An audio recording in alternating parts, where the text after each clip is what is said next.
이제 여러분들과 다시 만나뵙게 돼서 너무나 반갑습니다. 오늘은 노폐물과 관련해서 이제 본격적으로 노폐물의 배설 그리고 기관계의 통합적 작용, 그래서 우리 페이지 42쪽서부터 오늘 이제 진도를 나갈 텐데요. 이제 벌써 여러분들과 직접 만나뵙지 못했지만 벌써 이제 이 소화, 순환, 그 다음에 배설, 그리고 호흡, 이런 어떻게 보면 물질 대사와 관련된 기관계들에 대해서 정리를 해나가고 있습니다. 그래서 오늘도 조금 더 심화해서 한번 노폐물이 어떻게 배설되는지, 그래서 이 부분 잘 정리를 하면서 공부를 해나가도록 하겠습니다. 그래서 여러분들 유인물도요, 꼭 정리를 하시면서 같이 보셨으면 좋겠습니다. 그래서 유인물 9쪽, 10쪽입니다. 오늘 같이 해나갈 부분들은. 그래서 여기를 출력을 하셔서 같이 공부를 해나가셨으면 좋겠습니다. 본격적인 우리 콩팥의 구조에 대해서 한번 살펴보도록 하겠습니다. 우리 페이지 10쪽에 콩팥의 구조는 나옵니다. 그래서 이 콩팥의 구조에 대해서 좀 더 자세하게 살펴보기 위해서 한번 먼저 영상을 한번 보도록 하겠습니다. 신장은 네프론이라는 조직으로 되어 있는데 그 시작점인 사구체에는 미세한 모세혈관이 뭉쳐져 있다. 혈액이 이곳을 통과하면서 각종 노폐물들이 걸러진다. 신장은 산과 염기, 전해질의 균형을 맞추는데 이를 통해 걸러진 노폐물과 수분이 모여 소변이 되고 방광을 통해 몸 밖으로 배출된다. 이런 과정을 통해 우리 몸은 일정 수분과 전해질을 유지하게 된다. 우리나라의 만성 신장병 환자는 빠른 속도로 늘어나고 있는 추세다. 2007년 8만 5천여 명이던 환자는 2016년 19만여 명까지 늘어났다. 우리나라는 아주 가파르게 늘고 있죠. 지금 우리나라의 투석 환자가 7만 명, 신장 이식 환자까지 합하면 8만 명입니다.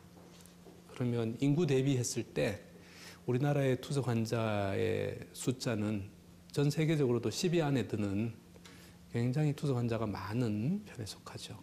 그 당시 조사에 의하면은 그 7대 대도시에 거주하는 35세 이상 성인 남녀의 신장은 네프론이라는 조직으로 되어 있는데 그 시작점인 사구체에는 미세한 모세혈관이 뭉쳐져 있다. 혈액이 이곳을 통과하면서 각종 노폐물들이 걸러진다. 신장은 산과 염기, 전해질의 균형을 맞추는데 이를 통해 걸러진 노폐물과 수분이 모여 소변이 되고.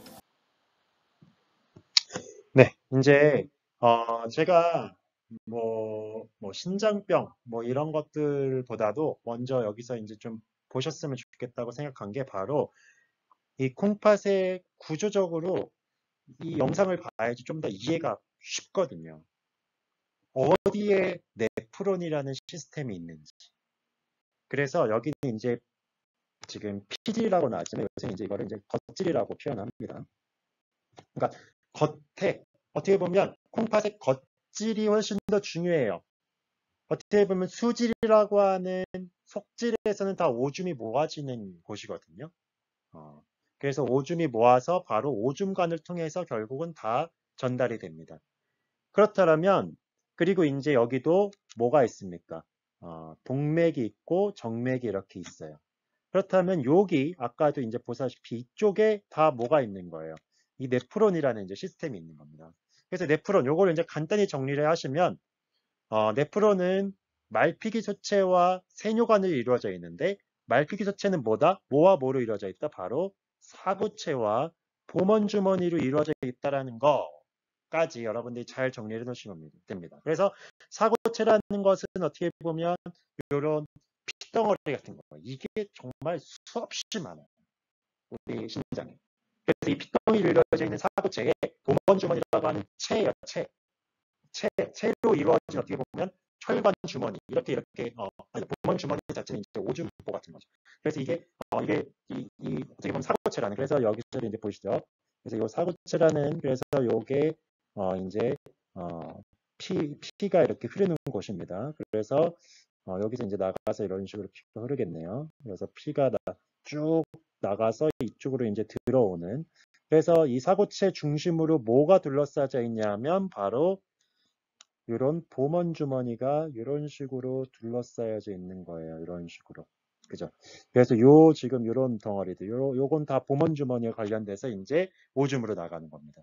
그래서 보먼 주머니는 채라서 여기 어떻게 보면 노폐물 같은 게 다 나가죠.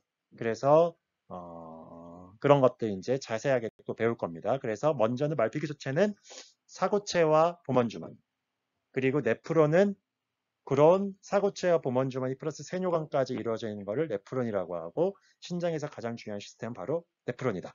여기까지 정리해 주시면 좋겠습니다. 네, 이제 본격적으로 우리 배설계에 대해서 설명을 하도록 하겠습니다. 우리 배설계에 대해서, 이 배설계에서 일어나는 가장 중요한 원리는 바로 여과와 재흡수와 재분비에 관한 겁니다. 이것은 어디서 일어나냐면 아까 영상에서도 봤듯이 이 콩팥에 특히 네프론이라는 곳에서 일어납니다. 그래서 네프론이 여기서 어디냐 이거를 한번 살펴보시면 우리 사구체, 그리고 고먼주머니, 그 다음에 세뇨관, 그죠? 네프론의 이루는 요소들 다 나와 있죠. 그래서 여기 굉장히 중요한 부분입니다. 거기다가 뭐까지 이제 나머지는 이제 콩팥 깔때기로까지 연결이 돼서 오줌으로 흘러 들어가는. 그래서 이런 어떻게 보면 배설계의 가장 중심된 역할들에 대해서 이 시간에 더 심화해서 배울 겁니다. 그래서 이것은 교과서 내용보다 조금 더 심화된 내용이기 때문에 유인물을 여러분들이 잘 정리하시면서 보셨으면 좋겠습니다. 그러면 이제 어디서부터 볼 거냐? 바로 콩팥 동맥이라고 하는, 그래서 처음으로 이제 사구체로 흘러 들어가는 이 동맥, 어떤 성분이 있는지서부터 한번 살펴보겠습니다. 어떤 성분이 있냐? 살펴보면 이제 단백질과 지방, 그 다음에 포도당, 아미노산 이런 것들이 있는데, 여기서 이제 구분해야 될 것이 있습니다. 뭐냐 하면 지금 제가 표시를 해둔 이 네 가지는 다 영양분과 관련이 있습니다. 그렇기 때문에 우리 몸에 필요한 부분이에요. 그럼에도 불구하고 크기, 단백질, 지방이 포도당, 아미노산보다 당연히 더 크기가 큽니다. 여기에 빠져있는 게 하나가 있습니다. 바로 그게 뭐냐면 혈구입니다. 적혈구라고 하는 혈구. 그래서 적혈구나 백혈구 이런 것들은 어떻게 보면 세포입니다. 크기가 더 큽니다. 그래서 크기가 큰 덩어리들, 그리고 크기가 작지만 영양분들, 그리고 이제 나머지 물질, 이렇게 이제 성분을 생각해 보면 되는데, 얘네들이 다 이제 사고체라는, 어떻게 보면 이게 이제 핏덩어리라고 생각하시면 됩니다.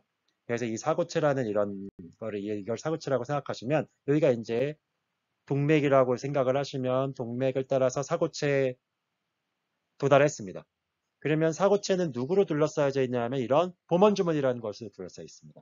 보먼주머니는 일종의 채와 같은 역할입니다. 채 뭔지 아시죠? 채라는 것은 구멍이 뻥뻥뻥뻥 뚫려져 있어서 그거보다 크기가 작은 것은 밑으로 빠져나갑니다.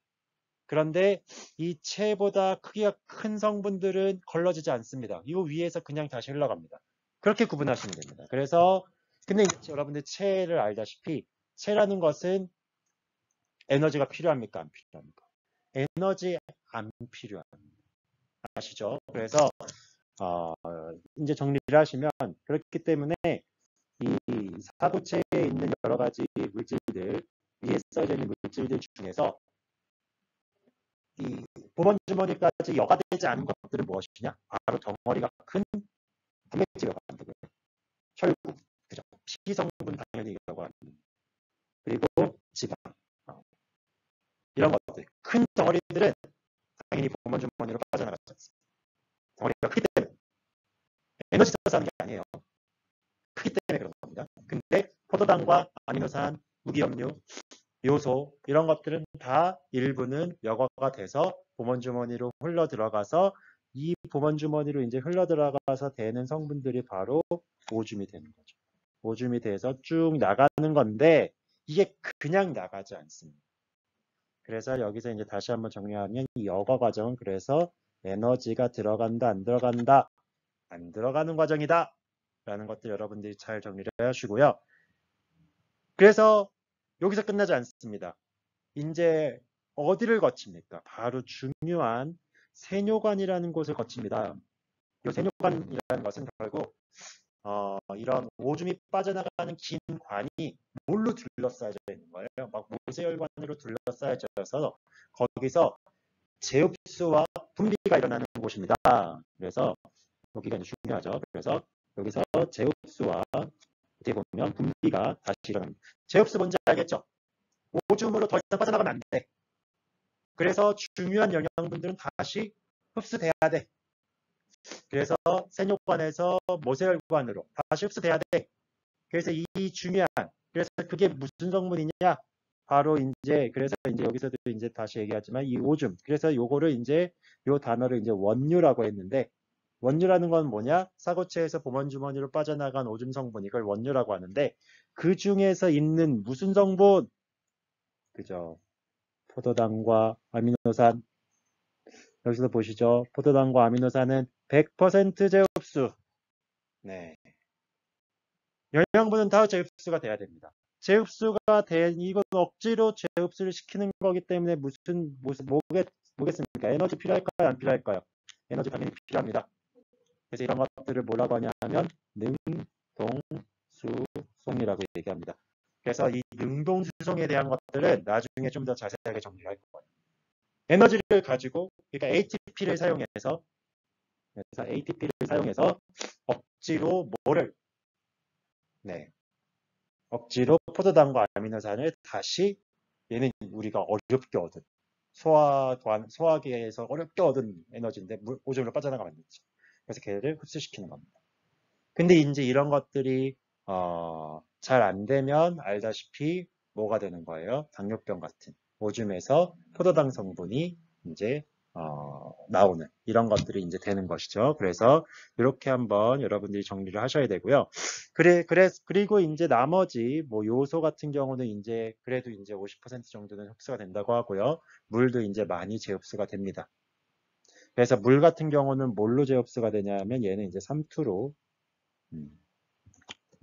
삼투 현상으로. 그래서 이 포도당과 아미노산 같은 경우는 뭘로 인해서 이 능동수송, 에너지를 이용해서 억지로 다 재흡수를 시킨다 정도까지 여러분들이 이해를 하시면 됩니다. 그리고 맨 마지막에, 그래서 이 콩팥 정맥에는 뭐가 있는 거예요? 콩팥 정맥에는 그래서 똑같이 단백질, 지방, 포도당, 아미노산, 뭐 요소 이런 것들도, 요소가 여기서 물론 요소는 알다시피 노폐물입니다. 그렇기 때문에 빠져나가야 되지만 뭐 다 빼낼 수는 없다는 거죠. 다 오줌으로 다 내보낼 수는 없다는 거죠. 그리고 분비 같은 경우도 여러분들 알다시피 일부의 분비 좀 뭐 여기서 뭐 요소도 그렇고, 그 다음에 저기 우리 유인물에 나와 있지만 뭐 요산 이런 것들.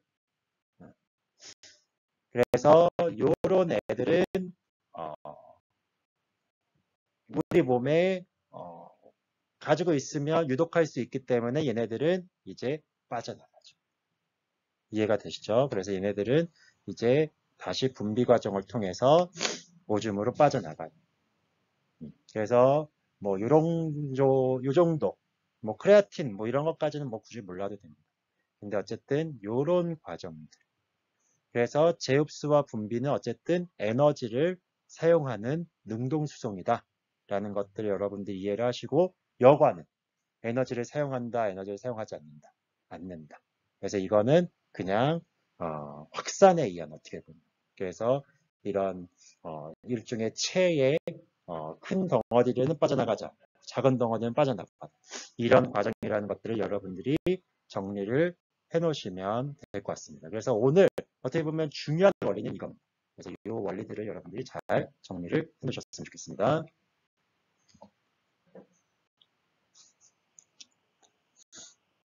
이제 기관계의 통합적 작용입니다. 그러니까 이건 뭐냐? 어떻게 보면 지금까지 배웠던 네 가지 어떻게 보면 기관계 기억나시죠? 이 네 가지 기관계가 다 통합적으로 작용이 일어난다는 겁니다. 그래서 그 과정만 한번 통합적으로. 그래서 수능에서는 2분밖에 안 나와요. 요새 디테일하게 어렵게 안 나옵니다. 근데 내신이기 때문에 좀 더 자세하게 설명을 했지만 우리 수능은 굉장히 이렇게 심플하게 이 부분은 나옵니다. 그래서 이 부분만 여러분들이 잘 정리해 놓으셨으면 좋겠습니다. 그래서 우리 소화계, 일단 소화계에서부터 보겠습니다. 우리 소화계는 알다시피 음식물이 들어가면 어디까지, 그죠? 그 중에서 영양소를 우리가 흡수를 하죠. 우리 그래서 뭐 대표적인 영양소 뭐 다 배웠습니다. 포도당도 있고, 그 다음에 뭐 아미노산도 있고, 지방산도 있고, 이런 영양분들. 그래서 이런 것들이 이제 우리 몸으로 흡수가 되고 나머지 흡수되지 않은 물질은 뭐가 돼요? 대변이 된다는 거. 그래서 대변은 일종의 배설계는 아니었다라는 거. 이런 것들은 여러분들이 그래서 대변 그냥 빠져나가는 겁니다. 어떻게 보면 몸으로 흡수되지 않은 관을 그냥 통해서 빠져나간 겁니다. 이렇게 정리를 해두시고 그 다음에 이제 중요한 것이 뭐냐면 호흡계를 통해서는 뭐가 산소가 그죠? 산소가 그래서 산소가 들어가고 이산화탄소는 빠져나오고 그래서 이런 기체 교환이 일어났다라는 것들을 이해를 하실 겁니다. 그래서 이제 제가 여기서 이제 다시 한번 복습을 해나가고 있지만요. 이 식이 굉장히 중요하다고 그랬죠. C6H12O6라는 뭐가 그죠? 요 포도당 여기가 이제 포도당이 될 수도 있지만 솔직히 거기는 뭐 아미노산이 될 수도 있고요. 어쨌든 이런 물질들에서 에너지를 얻을 수 있는 영양분을 얘기한 겁니다. 이 영양분이 이거는 뭐를 통해서 소화계를 통해서 흡수가 된 거죠. 이 영양분이 뭐와 합쳐져서 산소와 합쳐져서 이 산소는 무슨 계를 통해서 흡수가 된 거죠? 바로 호흡기였죠. 호흡기를 통해서 흡수된 산소가 그죠? 이 산소가 어디까지 가야 돼요? 목적지 조직세포까지 가요. 그죠? 세포호흡이 일어날 수 있는 조직세포까지 가기 위해서 무슨 계에서 심장이 동력의 그 근원이었던 심장. 그래서 이 순환계를 통해서 어쨌든 온몸으로 쫙 퍼졌었습니다. 그래서 결국 세밀한 어떻게 보면 조직세포까지 다 나눠서 들어갔어요. 이해가 되시죠? 그래서 이 조직세포에서 그래서 뭐가 일어났습니까? 세포 호흡이 일어났죠. 그래서 여기서 이제 세포 호흡이 일어나서요. 그래서 조직세포에서 세포 호흡이 일어나서 이제 결과물로 우리는 뭘 만들고 ATP라는 에너지를 만들고 요거는 우리가 이제 사용해야죠. 그래서 ATP라는 에너지를 만들고 나머지 노폐물들 뭐가 나옵니까? 나머지 노폐물들은 이제 CO2와 물 그리고 여기에 이제 뭐까지 하면 아미노산 성분이 섞인다면 NH3라는 암모니아까지. 근데 이 암모니아 성분은 유독하기 때문에 간에서 뭐가 된다고 했겠죠? 요소가 된다고 했죠. 이거는 간에서 이루어진다. 그래서 이런 과정.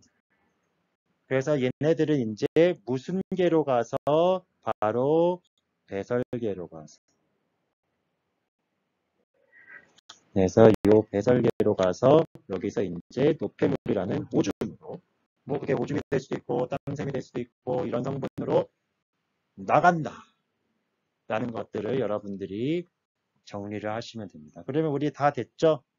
소화계를 통해서 영양소를 얻고 호흡계를 통해서 산소를 얻고 그리고 이산화탄소는 또한 호흡계를 통해서 빠져나가고 순환계를 통해서 온몸으로 돌아서 조직세포로 가고 조직세포에서 세포호흡의 결과 노폐물들은 배설계로 가서 배설계에서 바로 오줌으로 나오는 그래서 요소와 여러 가지 물이 배출되는 이런 과정들, 이 통합적인 과정에 대해서 여러분들이 잘 정리해 놓으셔야 됩니다. 네, 우리 오늘 배워야 될 이론은 여기까지입니다. 그래서 제가 여기서 이제 출석 질문을 하나 던지겠습니다. 여러분들 출석 질문 뭐 아주 간단합니다. 뭐냐면 우리 이제 그 만약에 이제 여러분들이 산소를 만약에 우리 호흡계를 통해서 흡수를 했다. 산소를 만약에 호흡계를 통해서 흡수를 한다라면 뭐 이건 여러분들 잘 알렸지만 산소를 이동시키는 애들이 있어요. 이동시키는 단백질. 네, 우리 적혈구에 많죠. 그래서 그게 이름이 뭔지 뭐 너무나 쉽지 않습니까? 그래서 우리 산소를 이동시키는 단백질의 이름이 무엇인지 적혈구에 굉장히 많은, 그래서 그것 때문에 우리가 빨간색의 피 색깔이 빨간색이 나오는 그 성분이 무엇인지 단백질이죠. 그래서 그 이름을 적어서 답을 작성해 주시면 그것을 출석 질문으로 하겠습니다. 네. 그래서 이번 시간은요, 우리 이제 탐구 활동입니다. 그래서 우리 수업 탐구 과제인데요.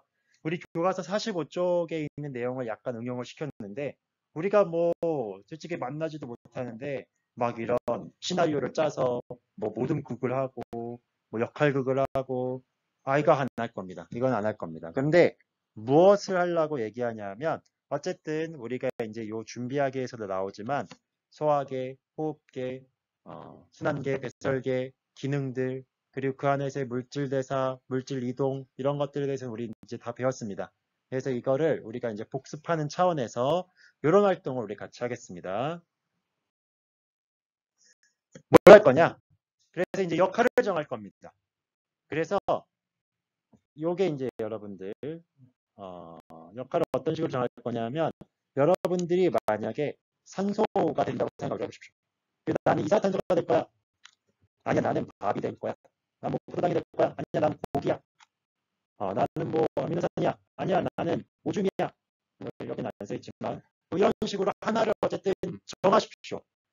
그러면 그 주인공이 걔가 주인공이라고 생각을 하고 걔네들이 어떤 기관들을 거치면서 어떤 일들이 일어날지에 대해서 한번 스토리를 한번 쫙 한번 적어보시면 좋을 것 같습니다. 그래서 산소, 예를 들어서 산소라고 한다면 나는 산소야. 산소 지금 내 코 속으로 들어가고 있어. 기관을 거쳐서 폐에서 지금 기체 교환이 일어나고 있어. 이런 것들에 대해서 이 일련의 과정들을 여러분들이 한번 쭉 한번 생각해서 한번 정리를 해보시면 도움이 될 것 같습니다. 통합적으로 이해하는 게 도움이 될 것 같습니다. 그래서 내가 걔네들이 주인공이다 라고 생각을 해서 얘네들이 어떤 기관을 거쳐 어떤 반응을 해나갈 것인지, 그래서 이것이 이번에 탐구 과제입니다. 그래서 이것도 구글 클래스룸에 제가 과제 파일을 만들어 놨으니까 거기다가 작성하셔서 제출을 하시면 될 것 같습니다. 네, 그래서 이번 시간 여기까지입니다. 그래서 우리 이제 다음 시간에는 물질 대사와 질병 이제 개학할 것 같죠? 네, 이제 이번 주 고3서부터 시작해서 다음 주면 이제 만나뵐 수 있을 것 같습니다. 그래서 뭐 이번 주 어쨌든 물질 대사와 질병까지는 다 진도를 나갈 수 있을 것 같습니다. 그러면 복습을 하고 이제 직접 만나서는 좀 부족한 부분들 좀 추가해서 여러 가지 공부할 수 있는 부분들도 하고 발표도 좀 해나갈 거고 그래서 그런 것들을 좀 해나갈 거니까 여러분들이 미리 제가 미리 공지를 해드릴 겁니다. 그래서 잘 함께 진행하셨으면 좋겠고 뭐 이 탐구 과제도 해나가는 것도 굉장히 중요하지만 특히 여러분들 수행평가는 진짜 여러분들이 성실히 하셔야 됩니다. 그리고 괜히 이걸로 점수 깎이는 거는 너무나 아까운 거기 때문에 그래서 수행평가 혹시 한번 꼼꼼하게 보셔서 제출 안 한 거 있는지 한번 살펴보시면 도움이 될 것 같습니다. 네, 그럼 다음 시간에 뵙겠습니다. 건강하세요.